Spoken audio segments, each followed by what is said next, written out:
Thank you. Thank you very kindly. Am I turned on? That probably isn't the best way to put it, or yeah, I mean, you can hear me. That's okay. Gotta watch your words sometimes.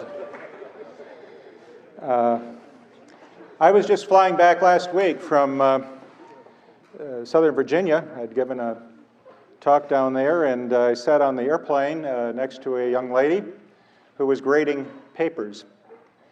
And if somebody's going to sit next to me and have things right out on the table, I can't help but kind of, look over and see.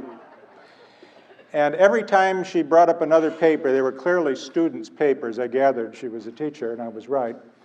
I would see this expression, the Reverend Brown, the Reverend Brown, the Reverend Brown. And the next paper, the Reverend Brown, Reverend Brown. And I thought, oh, don't tell me. She is grading papers on essays written on the Scopes Trail, and every student has seen fit to largely focus on the Reverend Jeremiah Brown from the movie or play Inherit the Wind. And I asked her, and she said, yes, as a matter of fact, that's what she was doing. I asked her if she was aware of the number of discrepancies, which are almost everywhere, between Inherit the Wind and the actual events of the Scopes Trail, and she claimed to be aware of that. Everything I would bring up, she would say, yes, she knew that. I was tempted to bring up something that wasn't true and hear her tell me, yes, she knew that too. But they were covering this, spending the better part of a week in an English class, looking at the movie Inherit the Wind and then having the students write on it, and the students appear to have been very much influenced by one scene, which I will show you, involving the Reverend Jeremiah Brown, who, by the way, doesn't exist. When I got home, I had a phone call waiting for me. It was a physician in Kansas City, Missouri. It appears that the teachers in Kansas City, Missouri are showing a movie, Inherit the Wind. This time, I believe it was in a social studies class, and some of the parents were concerned that it gave a misrepresentation of the events of the Scopes Trail, and what was even worse, it demeaned the character of Christians in general and people who believe in a creator in particular. And they wanted me to call into a radio station where they were discussing this, and the screener at the radio station said they were not the slightest concerned over whether Inherit the Wind was historically accurate or not. That was not an issue. They were going to be showing it in the school anyway. The point is, you're going to be hearing a lot about Inherit the Wind. It's been declared to be a great classic, and it is being shown and discussed in English class, in social studies class, and in various science classes. Let's just take a look at it. You know, you kind of expect Hollywood to get things mixed up. But this play and movie and the various television versions of it do more than get the story of Inherit the Wind or the story of the Scopes Trail mixed up. They literally turn on end essentially all of the statements of events that happened in that great legal event. What you see here is the play Inherit the Wind that was written and produced for the first time in 1955. In the center, you see the first version of the movie involving Spencer Tracy and Frederick March and Gene Kelly. That came out in 1960. It's a black and white film, though I gather it's been colorized in recent years. And then Jack Lemmon and George C. Scott did a more recent version of it in 1999. And there are at least 3 or 4 different made-for-television versions of this. So you might encounter it in many different environments. People try to defend this, even if they concede that it's historically inaccurate, by arguing that it is a great classic piece of theater, which students need to understand, and that's why they bring it into the English class. But you know, we don't show every classic movie that's out there. For example, some of the movies could be considered propaganda. If you look in the Encyclopedia Britannica on the article propaganda, you'll see there it's defined in this way. Propaganda is the making of deliberately one-sided statements to a mass audience. It is an act of advocacy in mass communication. In order to reach a mass audience, propagandists rely on every medium of communication, including, of course, theater. Propaganda differs from legitimate advocacy in that it editorializes, gives a highly biased view, or is lacking in authenticity. And I believe all of those apply to the movie Inherit the Wind. Now, there are other classics, in fact, much bigger classics than Inherit the Wind. One of the great classics of all time, as far as theater is concerned, is The Birth of a Nation. We do not show this movie, and understandably so, in the classrooms of America today. The movie deals with Reconstruction after the Civil War. Blacks jump on some poor young white girl and rape her, and this man forms the Ku Klux Klan and extracts vengeance on the blacks, and it's an extremely racist movie, but historically a very important one, truly a classic. We don't show this because there would be a great outcry. This is demeaning to a group of people, and nowadays we're trying to avoid that in our schools, and I think for this very reason we ought to avoid Inherit the Wind. Let's just take a look at this film. By the way, Woodrow Wilson really liked this particular film. He said it was like history written in lightning. Inherit the Wind started out, as I mentioned, a play written by Jerome Lawrence, Robert E. Lee, back in 1955. But the most famous version we see nowadays is the screen version by Stanley Kramer in 1960. Spencer Tracy won an Academy Award for this. In fact, the film itself was beat out by one other film that year for the Academy Award, and that was Elmer Gantry. So it was a tough year for Christians that year in Hollywood. Harry Morgan, you probably remember from the old detective show, what was it, years ago, back in the 50s on TV? Dragnet, yeah, he was on Dragnet. And Frederick March played Brian in this movie. I showed this one time, and Ken Ham saw it, and he said, you know, your pictures from the movie look a lot like your historical pictures that were actually taken at the trial. So he said, you might just run a little red rim or something around or indicate what's fiction and what isn't. So the movie is fiction, and you will see that red rim and that disclaimer every time you see the movie. In the film, the proper names of the participants are not used. For example, William Jennings Bryan's name is not used, the famous lawyer who was for the prosecution. Instead, he's called Matthew Harrison Brady. Clarence Darrow is called Henry Drummond. John Scopes is Bert Cates. H.L. Menton, kind of an ultra-liberal editorialist of his day, not unlike many editorialists today in our major newspapers. He worked for the Baltimore Sun. He's called E.K. Hornbeck. You'll notice that in each case, they use the same number of syllables for the word and construct the name the same way. But by not using the original names, then they feel that they can free themselves from all criticism as to the historical accuracy. Everybody knows who these various characters represent, so I will use the actual names: William Jennings Bryan, Clarence Darrow, John Scopes. Well, the movie begins with people, rather sinister-looking people, i.e. local politicians and the local clergy person, converging on the schoolhouse, and inside the schoolhouse, poor John Scopes, valiant, brave biology teacher, is trying to teach a class, and he will be pulled out of that classroom and thrown in jail. Notice the music is just precisely out of key. That old-time religion, give me that old-time religion, it's good enough for me.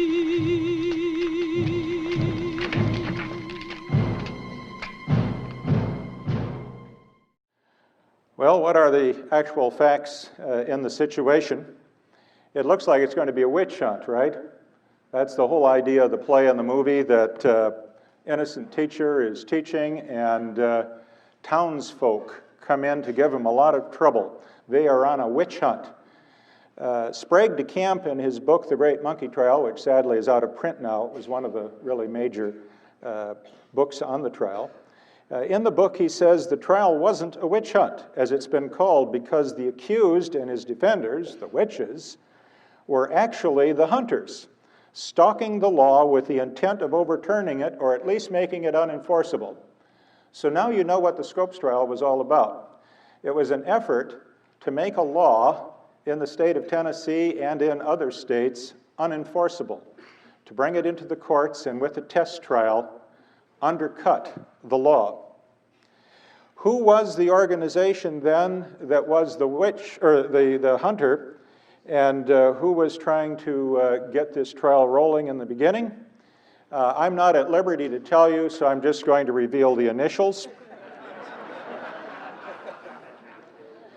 The ACLU out of New York City was the organization that initially pursued bringing a state into the court or a teacher in a state to approach this whole issue. Now, the intriguing thing is there were actually 20 states back in 1925, which is the period of time we're talking about, that had passed a bill that essentially forbid teaching that man evolved from apes. These bills did not prohibit any other kind of evolution. You could teach the origin of life from non-life, the origin of vertebrates from invertebrates, the origin of birds from reptiles. All forms of evolution would have been permitted, but you couldn't teach, according to these bills, that man evolved from an ape or ape-like creature. And in the state of Tennessee, a certain John Washington Butler, who was a representative of state there, he introduced one of the bills in Tennessee. As I say, they were all quite similar. In fact, most of these states had gotten together with William Jennings Bryan to discuss how to write the bill. And Bryan had urged them not to have any penalty, no fine, and no imprisonment, of course, for any teacher that violated the act, because that would make a martyr out of them. Well, many states went ahead and did put a fine on it, but nobody had a provision for imprisonment. Bryan had urged that teachers merely be given an opportunity to resign if they didn't want to follow the rules of the state. The Butler Act specifically said this, and as I say, very similar to at least 20 other states. It shall be unlawful for any teacher in any of the universities, normals, and all other public schools of the state which are supported in whole or in part by the public school funds of the state to teach any theory that denies the story of divine creation of man as taught in the Bible, and to teach instead that man has descended from a lower order of animals. So that is essentially the bill. And the movie and the play does get that part right. They pretty much read the Butler Act verbatim. Well, here's John Scopes, a young teacher, in the classroom, teaching evolution, obviously a biology teacher here in the play and the film. Let's hear what he has to say to his class. Good morning, young ladies and gentlemen. There they are. Good morning, visitors.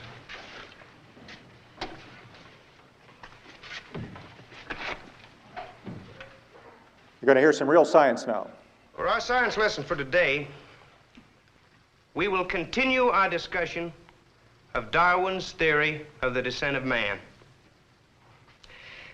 Now, as I told you yesterday, Darwin's theory tells us that man evolved from a lower order of animals.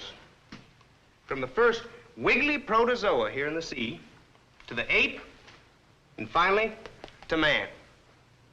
Now, some of you fellows out there are probably going to say that's why some of us act like monkeys. But what Mr. Charles Darwin was trying to tell us in his own way... Bertram T. Cates. Come off it, Sam. You've known me all my life. Bert,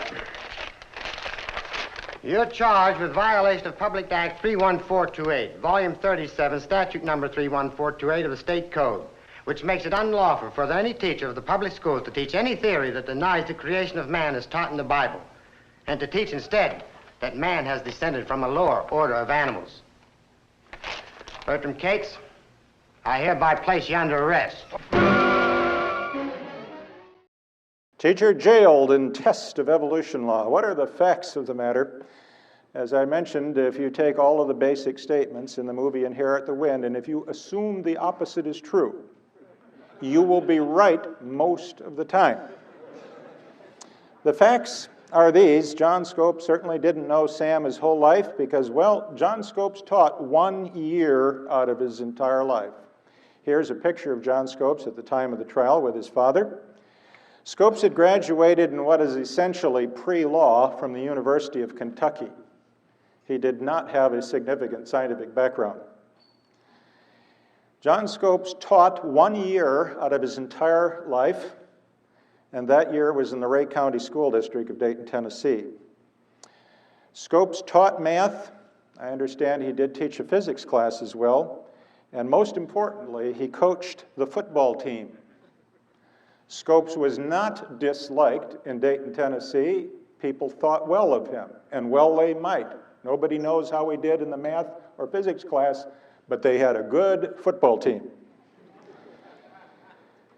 Now, the closest John Scopes ever got to evolution, or even biology in general, was at the last 2 weeks of the school year, virtually at the end of Scopes' entire teaching career. A certain teacher by the name of Mr. Ferguson, who was the biology teacher, became ill. And John Scopes was invited to come into the class during those last 2 weeks while the students were preparing for their finals. And he basically helped to keep things down to a dull roar. You know how it goes during getting ready for finals. You basically keep them from tearing the place up. That's as close as he ever got to teaching biology, to say nothing of evolution, in his life. This is already a little different than what you have seen in the movie and play. At the time of the trial, he was interviewed by a news reporter from the International News Service, and he told this man, "There's something I must tell you. It's worried me. I didn't violate the law." Now that's interesting. Here's a man worrying that he didn't violate a law. Usually it's the other way around, right, if you're going to be taken into the courts. Well, he was worried that he didn't violate the law. He said, "I never taught that evolution lesson. Those kids they put on the stand couldn't remember what I taught them 3 months ago. They were coached by the lawyers." Now that's interesting. There's a name for this. I don't know too much about law, but if you actually coach your defendant to say something that is not true, that has a name. I think it's called perjury, is it not? Right. So these young kids who had not in fact been taught evolution by Scopes were told by the lawyers that they were, and were told essentially what to say. And John Scopes in his own autobiography said that he did not teach evolution. So it would appear that for reasons we'll explore, the ACLU got the wrong man. They should have gotten somebody else to work with him on their test case, but they had to live with Scopes. And Scopes urged this reporter not to break the news to the media till after the trial. He says his lawyers would kill him. Think of it. If it were shown that he were completely innocent, that in fact he had not taught evolution, his defense lawyers would kill him. Isn't that an interesting thing? Now, it's figurative, but in other words, this was a test case that had nothing whatever to do with a teacher who had taught evolution. Now, how did he get himself into this fix? You know, this is a lesson for us. We need to watch before we get drawn into things. He had a friend, similar age, living in Dayton by the name of George Raplaya. George Raplaya was from New York, and he had married a woman there in Dayton whose family owned the Cumberland Iron and Coal Company. And Dayton's kind of off the beaten path, and Raplaya wanted to attract commercial interests in Dayton. And he thought he could do it by maybe getting a really big trial going that had national, possibly even international implications. And he got the idea from a newspaper. So here's his credentials: operated Cumberland Iron and Coal, and he hoped to promote economic interest in Dayton. And he was the man who talked his friend John Scopes into cooperating with the ACLU case. Where did Raplaya hear about this, and how did he get involved? Well, it seemed he had been visiting in a city nearby, Chattanooga, and in the Chattanooga Daily Times, he had read an ad from the American Civil Liberties Union that, among other things, said, "We are looking for a Tennessee teacher who is willing to accept our services in testing this law in the courts." So that's how everything began. Well, Scopes put up a little resistance. He said he really didn't want to get involved with this, but he was talked into it, and Raplaya immediately sent a telegram to the American Civil Liberties Union, and I kind of like this telegram. It's pretty interesting. Professor J.T. Scopes, teacher of science, Ray County High School, Dayton, Tennessee, will be arrested and charged with teaching evolution. Consent of Superintendent of Education for test case to be defended by you. Wire me collect if you wish to cooperate, and arrest will follow. Okay, so this isn't exactly the town folk jumping on this poor teacher. Well, as you know, once you let yourself in for something you really shouldn't have let yourself in for, bad just goes to worse. The ACLU accepted their offer, and the lawyer that was hired to, or at least whose services were used to bring poor John Scopes under the control of the law was a man by the name of Sue Hicks, local lawyer of the family of Hicks and Hicks in Dayton. And you all know Sue Hicks. Yes, you do.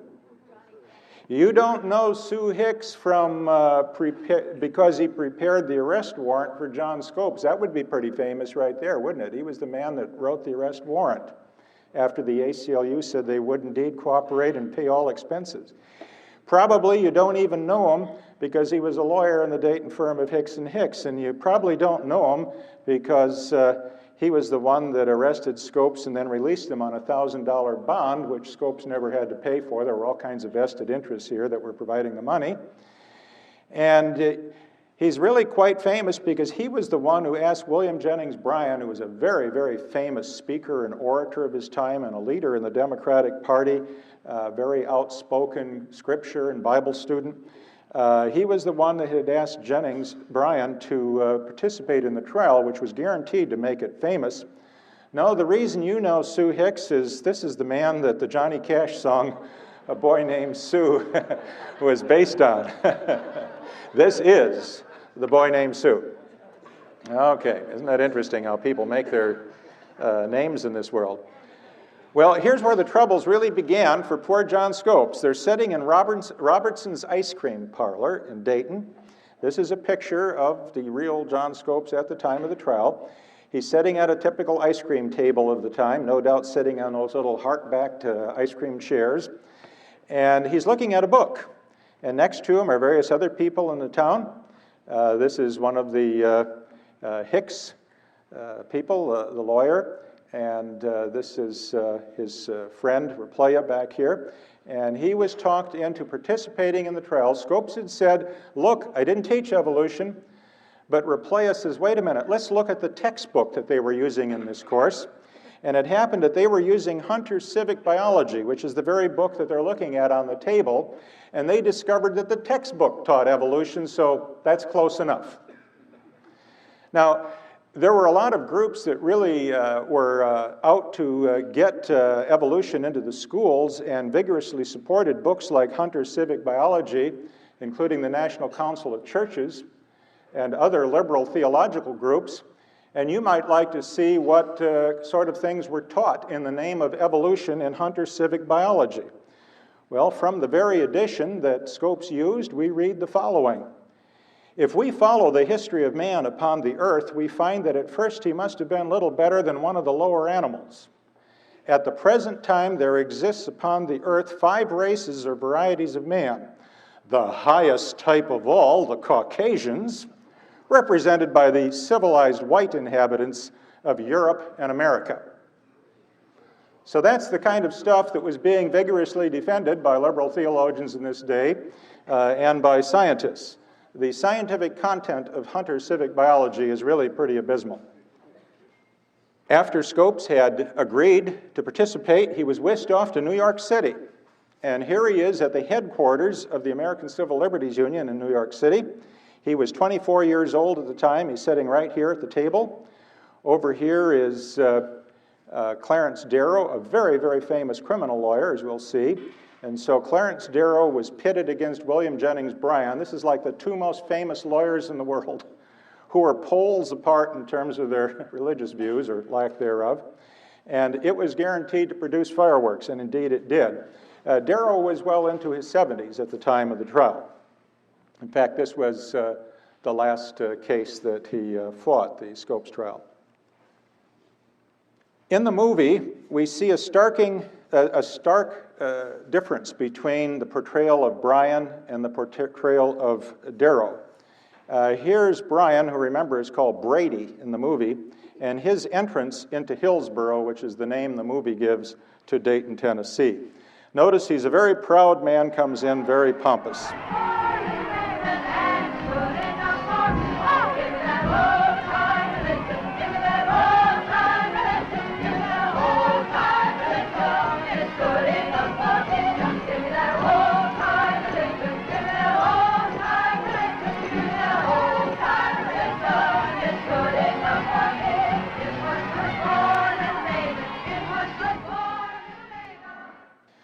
Well, you can see it's one proud man, and he's getting a really spectacular introduction to the city, and he's dressed to the nines, and everything is just wonderful, except, well, that isn't really the truth at all. This is a photograph of Brian arriving in Dayton, Tennessee, and Hicks is over here, and there are various other people there greeting him. He has his pith helmet. This was in July, and it was very hot that year in Dayton, Tennessee in July.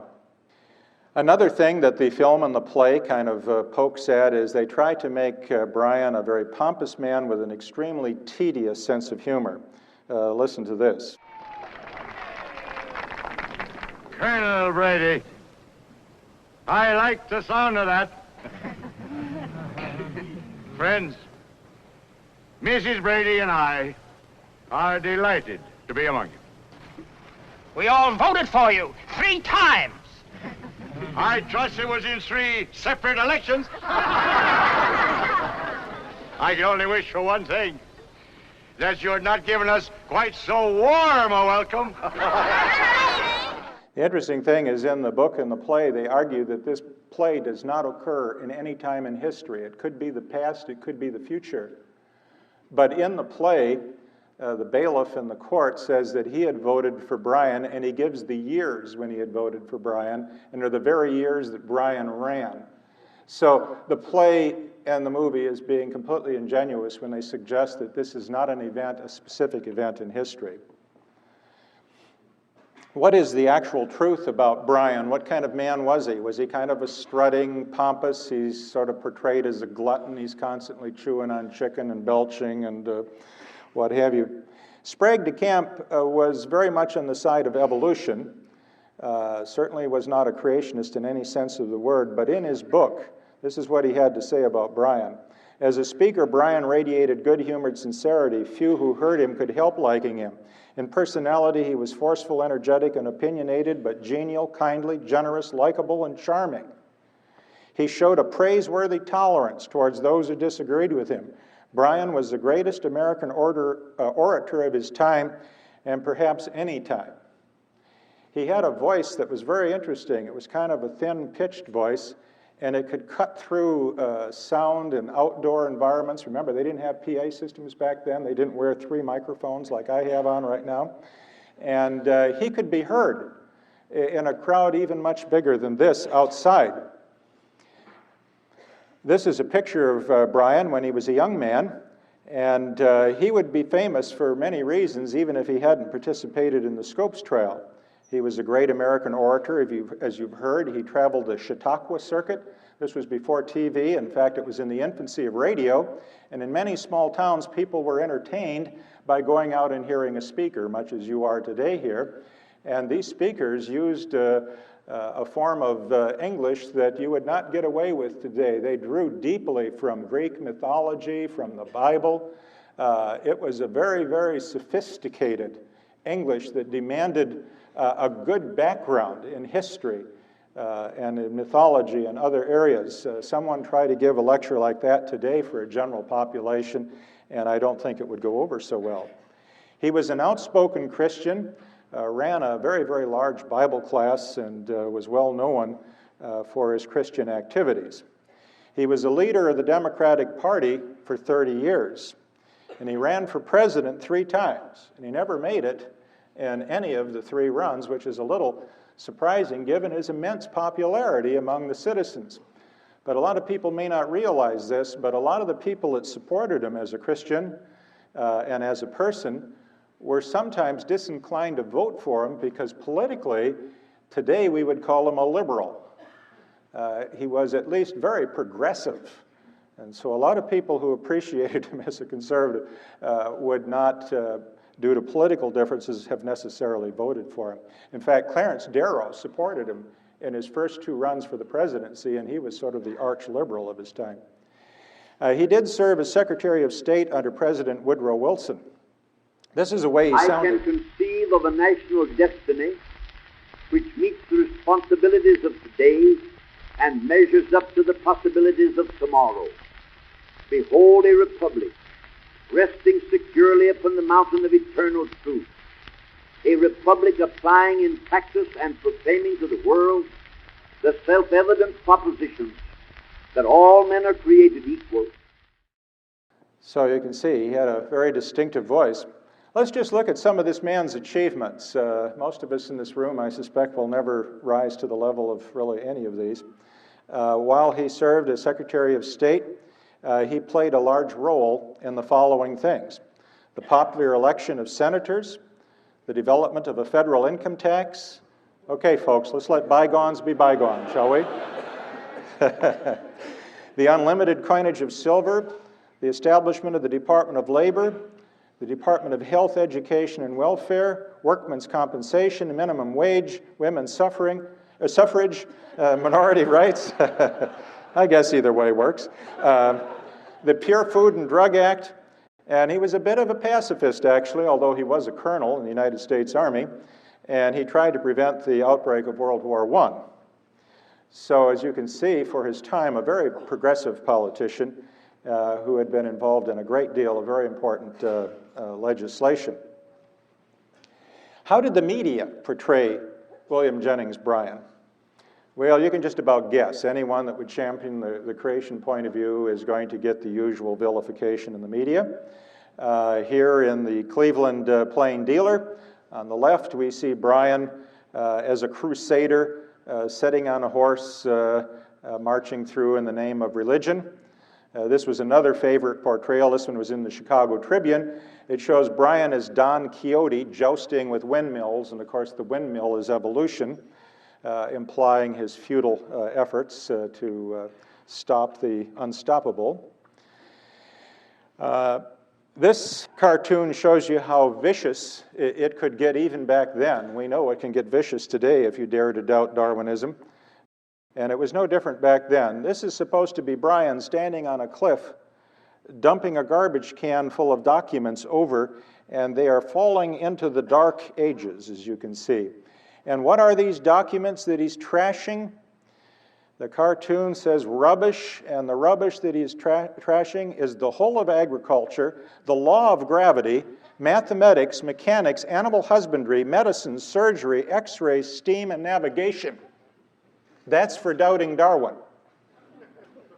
So let that be a lesson to you. You doubt Darwin at your own risk. It was true back in 1925. It's true today. Well, when Darrow comes into town, it's presumably a very different story. Very modest. He gets out of his little old bus, and wouldn't you know it, the first thing that happens is one of these Christians just runs right in front of him. Don't you hate it when they do that?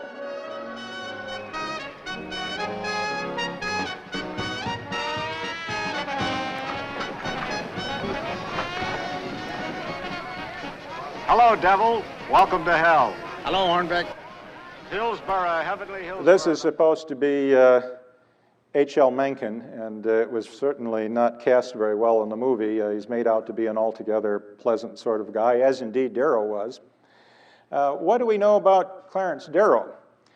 Well, he was also a very famous man and certainly an able opponent for William Jennings Bryan.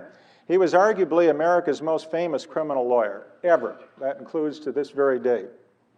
He was an agnostic, essentially an atheist, but he preferred the word agnostic, which sounded like he was still open to evidence for the existence of God in the unlikely event anyone anywhere to ever be brought forward.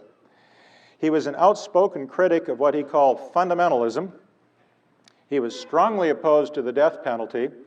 In fact, he worked very, very vigorously to save Leopold and Loeb from the death penalty. You may have heard about that. That was the case just before the Scopes trial. Two young men, 15 years old or so, brilliant young men, already in major universities, I think Johns Hopkins, I forget the other university. And they were sons of very, very wealthy people, one in the Sears and Roebuck fortune, another one had some big box manufacturing company. And because they indeed were very brilliant young men, they were very much influenced by the writings of Nietzsche that they had learned in school and college. And they thought that they themselves could be this Übermensch of whom Nietzsche wrote. Well, that's intriguing. A couple of Jewish young boys wanting to be Nietzsche's Übermensch. Hitler had ideas of his own in that area, didn't he? And so they thought they could commit the perfect crime. And so they went out and killed actually a relative of theirs, and then called the father after they killed him and extracted money out of him to return the young boy back safely, who they had already killed. Knowing that they had committed the perfect crime, they were certain they would never be caught. This wasn't quite the case. They were caught the next day. And the reason they were caught is that one of the boys had left his glasses behind where they had stuffed the young boy in a culvert after killing him. And because of their affluence, these glasses were very unusual. And they were able to trace them to the owner rather quickly. So he had just defended them. It was certainly a profitable case to defend, and he did in fact succeed in keeping them from getting the death penalty. Back at this time, we were just beginning to understand hormones and other chemicals that have an effect on human behavior. And Darrow believed that hormones like adrenaline and what have you proved that any aggressive tendencies of man had nothing to do with his own choices, but were just simply what chemistry does in the human body. And so it was inappropriate, in his view, to punish people for doing things that just chemically happened. Not only that, but he argued in the Scopes trial that, or he argued in the Leopold and Loeb trial, that you can't hold these young men accountable because they are responding to ideas they learned in school. Now, isn't that interesting? So Darrow, when he was in the Scopes trial, had to face Bryan, and Bryan says, look, the way you argued in Leopold and Loeb, you said that what we teach in school has a profound effect on young people and how they behave. Well, that was his whole point. Evolution can have a similar effect. Darrow defended a lot of unpopular people and radical causes, and as I've said, his last two cases were Leopold and Loeb in the Scopes trial. Well, what did the media think of Darrow? He had much better treatment than Bryan. This will come as no surprise. For example, on your left, you see Darrow standing here shaking his finger at little Bryan, who's crying, and he's telling him, there ain't no Santa Claus. And of course, that came as a huge shock to Bryan here. In other words, a very naive person dealing with a very hip, sophisticated Darrow. Sometimes the media played up the theme of a monkey looking at Darrow. Basically, here he's saying Papa, so they did a lot of joking around about the whole idea of monkeys being relatives of humans. The movie and the play begin to really get a little vicious in this scene here. Scopes is in jail. This group is getting together outside. They're burning Scopes in effigy, want him killed, and from bad it goes to worse. And I want you to listen to the hymn. Remember, this takes place in the good old South, right up in the Cumberland Mountains in Dayton, Tennessee. Listen to the song they're singing, or at least the music. We'll hang first hates through a sour apple tree. Our God is marching on. Glory, glory, hallelujah. Glory, glory, hallelujah. Glory, glory, hallelujah. His truth is marching on. We'll hang first hates through a sour apple tree. We'll hang first hates through a sour apple tree. Yes, these good Southern folks are indeed singing the Northern Battle Hymn of the Republic. I mean, can't Hollywood get anything right? What is the truth of the matter? Of course, Scopes was not jailed. As far as I know, was never jailed in his life, and he was well liked by the citizens of Dayton, Tennessee. But the movie and the play both reserve their real contempt for Christians in general. This is the scene that every child whose paper was submitted to the teacher sitting next to me, at least every paper I saw, essay, talked about this scene. The Reverend Jeremiah Brown. Now, there was no Reverend Jeremiah Brown. There was no clergyman who even could be represented by the Reverend Jeremiah Brown. There were many churches in Dayton, Tennessee. Now, this is Hollywood's portrayal of Christianity. Imagine a public school class sitting down, listening to this one. It's an outdoor sort of tent meeting sort of thing, except there's no tent. They're outside. Brian and his wife are here listening. And this is the standard of Christianity a la Hollywood. Yes. Do we believe the word? Yes. Do we believe the truth of the word? Yes. Do we curse the man who denies the word? Yes. Do we call down hellfire on the man who has sinned against the word? Yes. Whatever happened to silent prayer? Oh, Lord of the tempest and the thunder, strike down this sinner, as thou did thine enemies of old in the days of the Pharaohs. Let him know the terror of thy sword. Let his soul for all eternity writhe in anguish and damnation. No! No, Pa! Don't pray to destroy Bert! Lord, we ask the same curse for those who ask grace for this sinner, though they be blood of my blood and flesh of my flesh. Reverend Brown, Reverend Brown, I know it's the Great Seal. Now think of this. Imagine that in a public school classroom. And it really had impact on the students. This is what their essays were about. Every one I saw go across the page had Reverend Jeremiah Brown. You know, it seems nowadays you can persecute Christians all you want. You can ridicule them, you can demean them in the public school classroom, but almost no other group. Not American Indians, not blacks, not Islamics, and I'm not suggesting we do that either, obviously. But Christians can be singled out and treated. Imagine a movie like this dealing with almost any other group of people. It wouldn't be allowed in the classroom, whether it's considered a classic or not, and it's hardly really classic theater.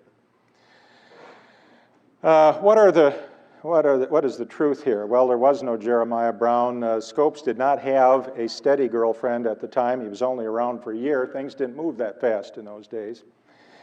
In the transcript trial, it has the entire trial, including the jury selection, as a transcript. It only took 4 days to select and place the jury and 8 days for the complete trial. Can you imagine that compared to today's jurisprudence and how slowly things go?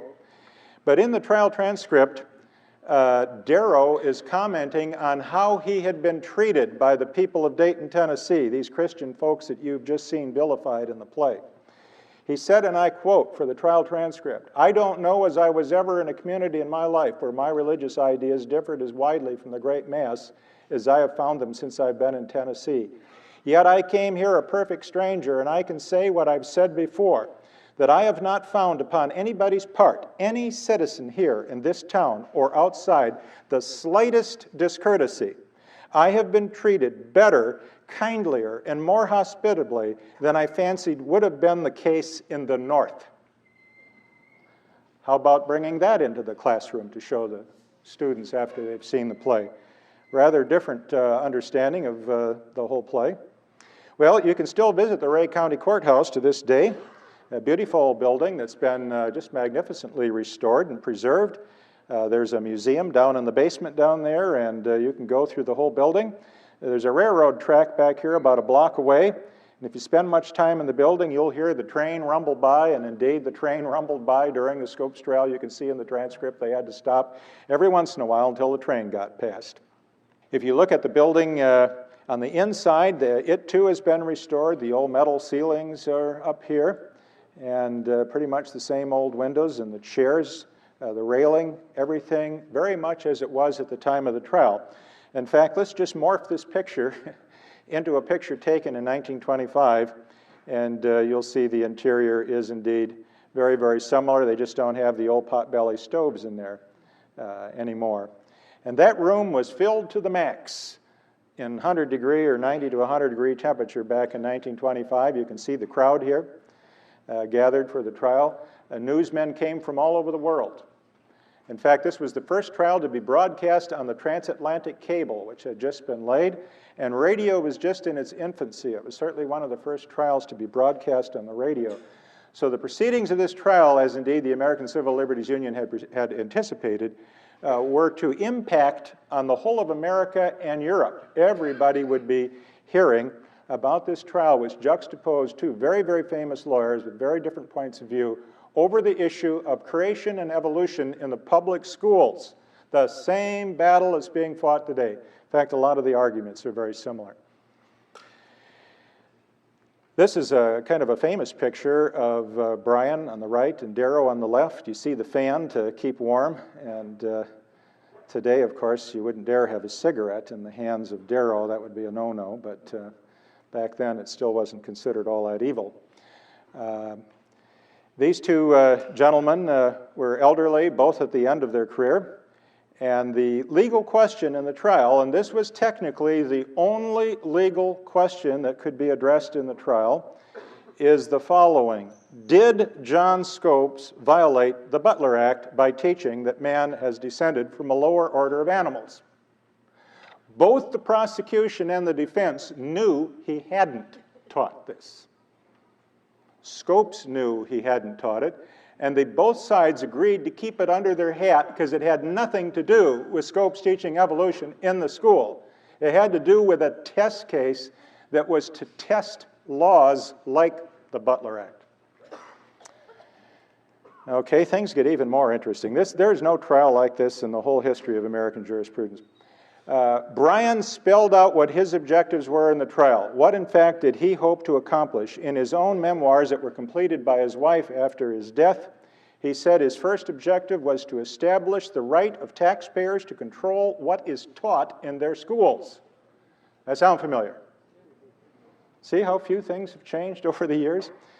He said his second objective was to draw a line between teaching of evolution as a fact and teaching it as a theory. He was not for throwing evolution out of the schools. Back then, evolution didn't really get mentioned much in the schools, and evolutionists were trying to get it in the school. Creation was on the inside. Evolution was on the outside looking in. So see how different things are back then than they are today? Today, evolution's on the inside and creation's on the outside looking in. But the tables were just turned at this time. And the third, and notice here, Brian didn't suggest that evolution not be taught. He just wanted the schools to discriminate between fact and speculation. He calls it a theory. I would change that to speculation. But nonetheless, he just wanted the students to understand when the teacher was saying something that was a demonstrable scientific fact versus when it was something of a more speculative nature.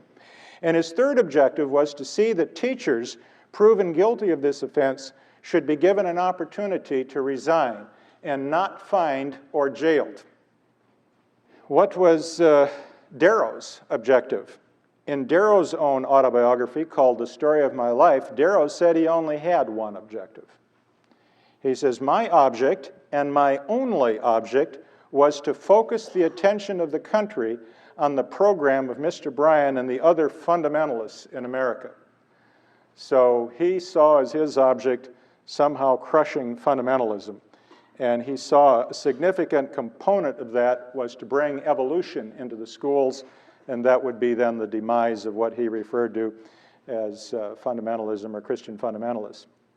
What was the media view of the trial? How was the trial itself portrayed? Here's a couple of typical examples. Here's a poor school teacher here with mortarboard and everything, hanging up in the tree, getting his coattails chewed out by dogs, and this dog is an anti-this law, and that dog is an anti-that law. And the state legislature back here is saying sick 'em. So in other words, teachers were really getting beat up by a bunch of laws. The picture on your right probably gets a little closer to how a lot of people felt about the trial in the media. Here's a teacher whose arms are all tied together so he can't move. He has a muzzle over his mouth. He has coverings over his ears, and he has black lenses on his glasses so he can't see, and he's pointing to a chart that shows a flat Earth. And that was in the New York World, and it raises the whole issue which you hear to this day, that anyone who dares to doubt Darwinism is essentially a member of the Flat Earth Society. I have been called a member of the Flat Earth Society so many times, I have actually tried to get in touch with them. I figure if they're going to call me a member of the Flat Earth Society and there's nothing I can do to stop it, I have tried, I just might as well make contact and say, folks, I've arrived, I'm here. And I got on the internet and I have done a very thorough search for the Flat Earth Society. At first I was very excited. My browser that I use that has a search engine in it came up with about 30 or 40 hits for the Flat Earth Society. I thought, hey, the evolutionists are right. I'd never heard there was such a society before. And they say there is. I never met a creationist who had ever known anything about the Flat Earth Society. The only people that ever mention the Flat Earth Society are evolutionists. So here are all these hits, and I started to read them. You know what it is? The Flat Earth Society is a rock group. And these are little fan clubs for this rock group. Boy. If that's what the Flat Earth Society is, I don't think I'm going to join. I'm not much into rock. So that argument still goes to this day. By the way, as far as I know, there is not a single legitimate organization that I know of that has anything whatever to do with the Flat Earth Society, although there is one website where somebody is clearly having some fun. They overdo it a bit. If they were a little more subtle, they might fool you, but they're not subtle. It's somebody just lampooning what they think would be ignorant Christians by having something on the net that you can send money in and get a diploma or whatever. This is the jury in the trial. Notice all men, no women played a role in the trial as nearly as I can tell. This is Judge Ralston over here on the side and the gentleman of the jury. They met outside to have their picture taken. This is the way Brian looked when he was addressing the court. Notice this microphone down here. That's the kind that's got the radial springs to keep it from vibrating and transmitting sound. And the microphone stand appears to be a 2x4. So we've come quite a ways in terms of sound since then. This is Darrow talking to the jury. Darrow is portrayed as a really altogether nice, friendly sort of guy. In fact, he was so hostile to the jury and the judge, having repeatedly insulted the judge, he was cited for contempt of court in the trial, and he came back the next day to ask forgiveness of the judge. And the judge said something that if a judge were to say this today, they would put him in jail and throw the key away. He said, "Just as my Lord and Savior has forgiven me for all of my trespasses, so I forgive you." And can you imagine a judge saying that today? So he was forgiven, and everything was back to the basics. During the trial, Brian is repeatedly shown to be a virtual know-nothing and proud of it. Look at this one here. You in neatly between Numbers and Deuteronomy. Am I, my friends? Your Honor. The witness my followers, ladies and gentlemen, the witnesses all of you know what I stand for, what I believe. I believe in the truth of the book of Genesis, Exodus, Leviticus, Numbers, Deuteronomy, Joshua, Judges, Ruth, 1 Samuel, 2 Samuel, 1 Kings, 2 Kings, Isaiah, Jeremiah, Lamentations, Ezekiel. Court is adjourned until 10 o'clock tomorrow morning.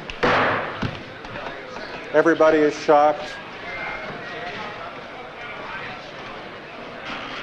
His poor wife comes up. This is his wife.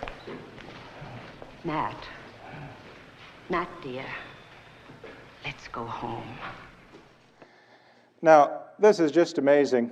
In the play and the movie, they actually have a scene between Brian's wife and Darrow in which she is clearly lamenting that she didn't get to know Darrow a little better in their youth instead of this guy she got stuck with. I mean, the underhanded nature of this play is just unreal. But this is the way they portray a creationist. This is your evidence. You recite the names of the books of the Bible. This is one of my favorite clips in the trial. Listen to this one. This is what I call a real taste of irony. Each man is a free agent. Then what is Bertram Cates doing in the Hillsborough jail? Supposing Mr. Cates had the influence and the lung power to railroad through the state legislature a law saying that only Darwin could be taught in the schools. Ridiculous. Ridiculous. There is only one great truth in the world. Think of that. They permitted themselves to actually make that statement, which of course is ridiculous, because today that's precisely the case, isn't it? Only Darwinism can be taught in terms of origin in the public school. So how things have changed, and yet they had the chutzpah to actually include that in the play. The interesting thing is that both Darrow and John Scopes at the time opposed teaching only one view of origins in the school. Darrow has been quoted as saying that it is bigotry for public schools to teach only one theory of origins. And Scopes, who said nothing during the whole trial, was never called to the witness stand, was given something to read that was prepared by the lawyers, and in it Scopes says, if you limit a teacher to only one side of anything, the whole country will eventually have only one thought and be one individual. Isn't that interesting? Well, you find out that Brian knows nothing about Darwinism, nothing at all. I don't suppose there are many portions of this book you've committed to memory. The Origin of the Species. I am not the least interested in the pagan hypotheses of that book. Never read it? And I never will. Now that's intriguing, because Brian was a member of the American Association for the Advancement of Science. He carried on a regular correspondence with many scientists of his time, including Henry Fairfield Osborn, who was a well-known evolutionist. He was very charitable in his discussions with these people and debated the evidence for and against evolution. He had read Darwin's Origin of Species in its entirety 25 years before the trial and had a rather good understanding, as many of you would here, if not all of you today, being interested in the creation issue, a pretty good understanding of the evidence both for evolution and creation and the evidence against. And here he's portrayed as knowing nothing about Darwinism at all, just simply arguing against something he knew nothing about. In fact, the interesting thing is it wasn't Darrow that introduced Darwin's book into the trial. It was actually Brian, not Darrow, who submitted Darwin's Descent of Man, not Origin of Species. And the reason that he submitted this book as evidence, the defense had tried to argue that Darwin never taught that man evolved from monkeys. But as I showed you in the quote last night, Darwin did say that man evolved from old world monkeys. So this is, again, a complete misrepresentation of the facts.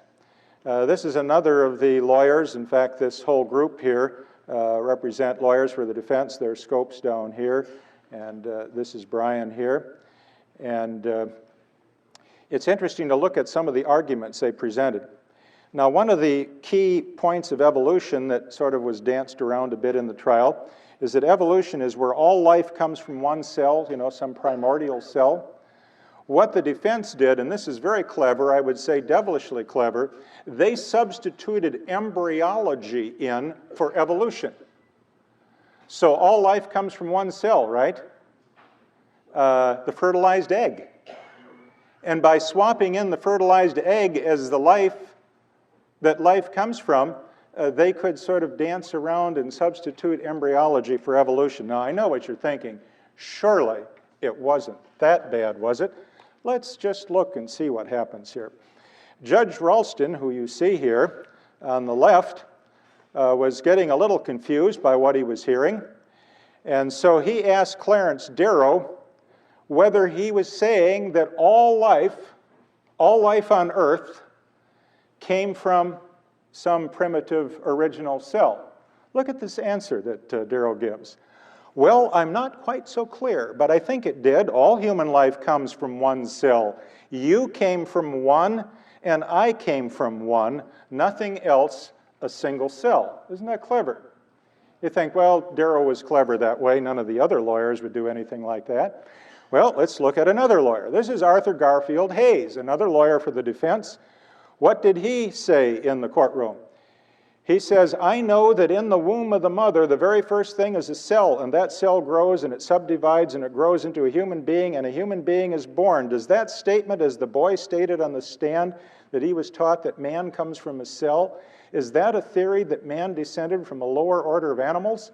I don't know, and I dare say Your Honor has some doubt about it.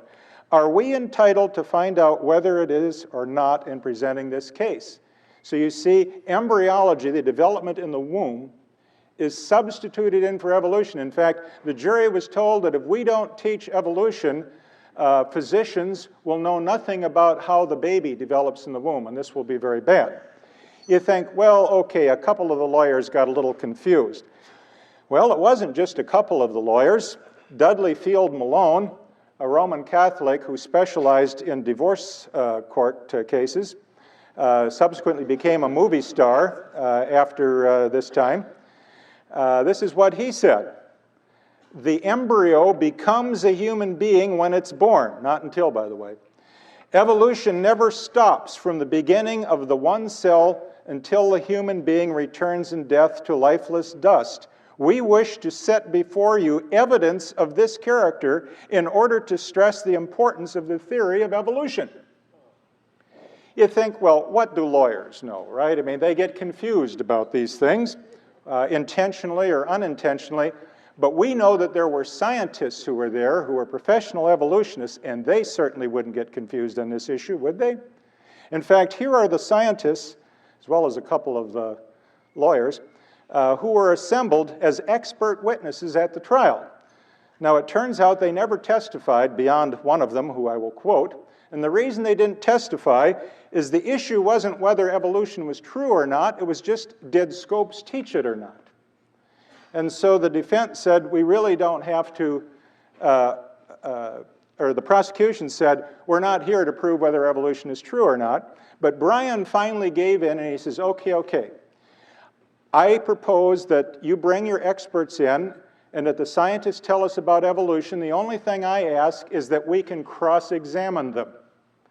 Darrow was so opposed to having his scientists cross-examined that Darrow never called them to the stand, even when he had been given the approval to do so. That's a little different than what you see. And if you want to see what what Darrow was worried about, let's look at the testimony of one scientist who did testify. This is Dr. Maynard Metcalf of Johns Hopkins University. He was asked by the judge to define what he meant by this statement, the fact of evolution. Here it is, my friends. The fact of evolution. In the transcript, it's all one sentence. I'm sorry, before that, he gives his credentials. He says, I have always been particularly interested in the evolution of the individual organism from the egg. Think of it. The evolution from the egg. The judge is really confused, so he asks him, would you tell us what you mean by the fact of evolution? And this is all one sentence, and I'll do my best to get it out. Evolution, I think, means the change in the final analysis. I think it means the change of an organism from one character into a different character, and by character I mean its structure, or its behavior, or its function, or its method of development from the egg or anything else. The change of an organism from one set characteristic which characterizes it into a different condition characterized by a different set of characteristics, either structural or functional, could be properly called, I think, evolution, to be the evolution of that organism. But the term in general means the whole series of such changes which have taken place during hundreds of millions of years, which have produced from lowly beginnings, the nature of which is not by any means fully understood, to organism of much more complex character whose structure and function we are still studying because we haven't begun to learn what we need to know about them. That is the fact of evolution presented by a Johns Hopkins professor to the trial. No wonder they didn't want them cross-examined. Well, the last day of the trial, it was hot. They moved outside, and Brian, I suspect because of maybe his own sense of ego or whatever, allowed himself, this is incredible that any lawyer would do this, allowed himself to take the witness stand to testify as an expert on the Bible. Now, to be fair, Brian said, look, I'll do this if you, Darrow, will take the witness stand the next day, and I'll cross-examine you on atheism and agnosticism. So they agreed. So Brian gets the first turn up. Darrow asked him a lot of questions. He even asked him whether he truly believed that Jonah had swallowed the whale. By and large, Brian did a pretty decent job of answering the question, showed a good grasp of Scripture. Of course, Darrow was outraged that anyone could believe any of this. Everything was going well, I thought, until you get to the point, and Darrow obviously set Brian up for this, about the days of creation. Now here, I hope you will learn a lesson to take home with you. Darrow asks, do you think the earth was made in 6 days? Brian says, not in 6 days of 24 hours.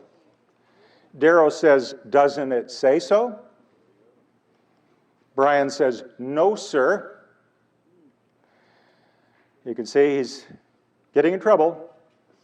Darrow then says, and this is just sad, every time I read this, it almost brings tears.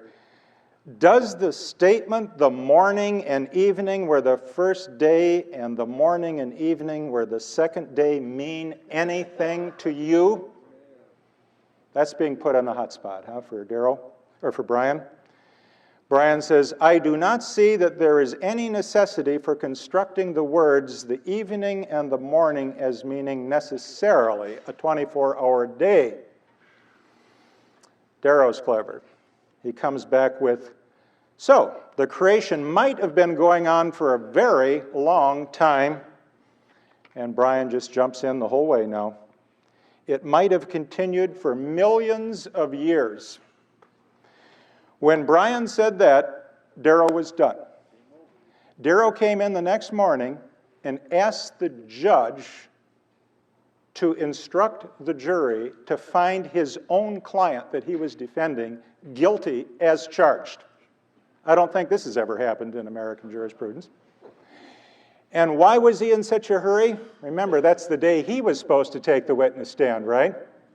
And he never did, because the trial came to a sudden end when the defense lawyer asked that his own client be found guilty as charged. Well, the whole thing came tumbling to a close. Scopes was found guilty. Bertram Cates, this court has found you guilty of violating Public Act Volume 37, Statute 31428 as charged. This violation is punishable by fine and or imprisonment. Which is not true. But since there has been no previous violation of this statute, there's no precedent to guide the bench passing sentence. The court deems it proper to sentence Bertram Cates to pay a fine of $100.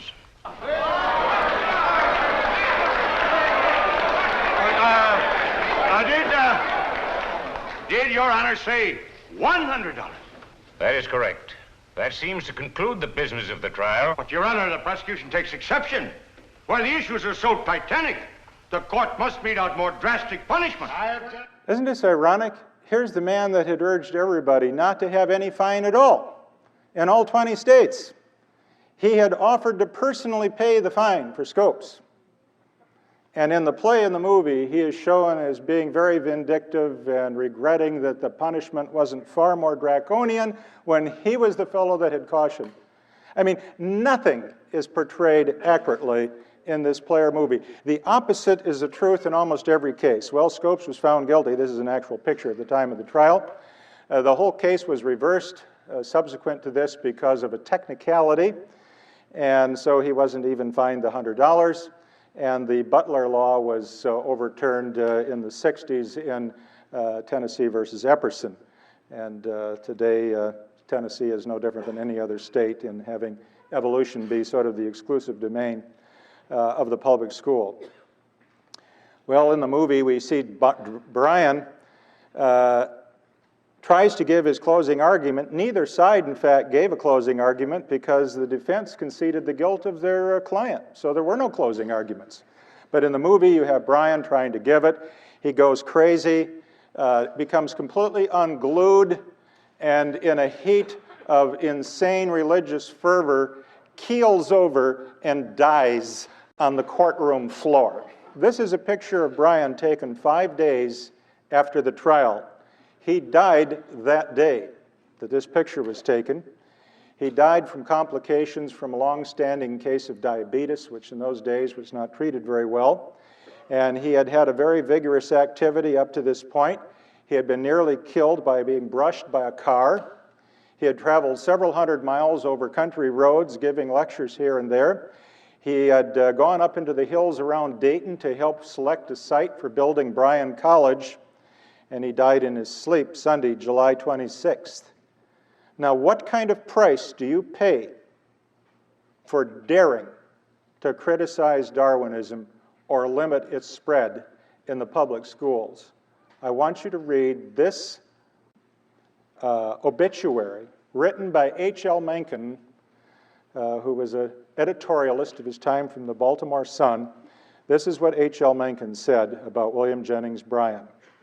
Bryan was deluded by a childish theology full of almost a pathological hatred of all learning, all human dignity, all beauty, all fine and noble things. Imagine a gentleman and you have imagined everything that he was not. That's the price you pay, even for compromising sometimes, but that's the price you pay for taking a position on such a thing.